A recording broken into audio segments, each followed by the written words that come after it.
αυτού, τον ευηλατεύοντα πάσα στα ανομία σου, τον ιόμενον πάσα στα νόσου σου, τον λυτρούμενον εκφθορά στη ζωή σου, τον στεφανούντα σε εν ελέη και εκτιρμής, τον επιβλώντα εν αγαθή στην επιθυμία σου, αναγεννηστήσετε όσα ετού είναι ό,τι σου.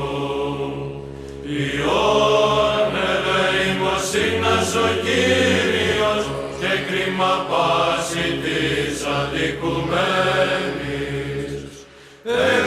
Εγνώρισε τας οδούς αυτού το Μωυσή, της Υιής Ισραήλ τα θελήματα αυτού. Ικτήρμον και ελεήμον ο Κύριος, μακρόθυμος και πολυέλεος, που κι τέλος ορκιστήσετε, ουδέ εις τον αιώνα μηνύ. Κατά τας ανομίας ημών επίσεν ημί, ουδέ κατά τας αμαρτίας ημών ανταπέδωκεν ημί. Ότι κατά το ύψος του ουρανού από τη γης εκρατέωσε Κύριος το ελέος αυτού επί τους φοβουμένους αυτών. Καθώς απέχουσιν ανά τον εαποδισμόν, εμάκρυνε να φημώντας ανομίας ημών.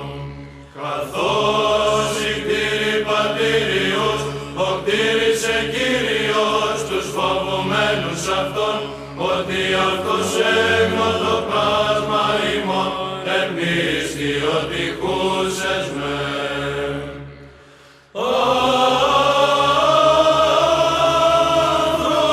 Άνθρωπος, όσοι χόρτωσε ημέρε αυτού, όσοι άνθος του αγρού, ούτως εξανθήσει, ότι πνεύμα ήλθεν εν αυτό και ουκ υπάρξει, και ουκ επιγνώσετε έτη των τόπων αυτού.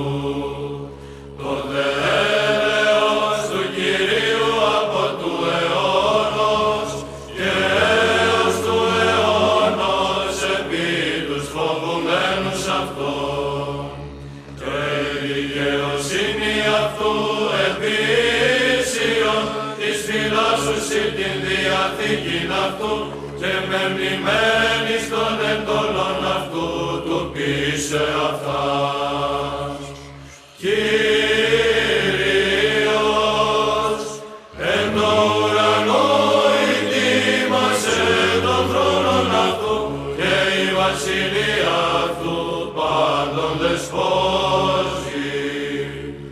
Ευλογείτε τον Κύριον πάντες οι αγγελοί αυτού, δυνατείς οι ποιούντες των λόγων αυτού, του ακούσε της φωνής των λόγων αυτού. Ευλογείτε τον Κύριο πασέ δυνάμεις αυτού, λειτουργεί αυτού οι ποιούντες το θέλημα αυτού. Ευλογείτε τον Κύριο πάντα τα έργα αυτού, ελμαγνητό από τη δεσποτείας αυτού.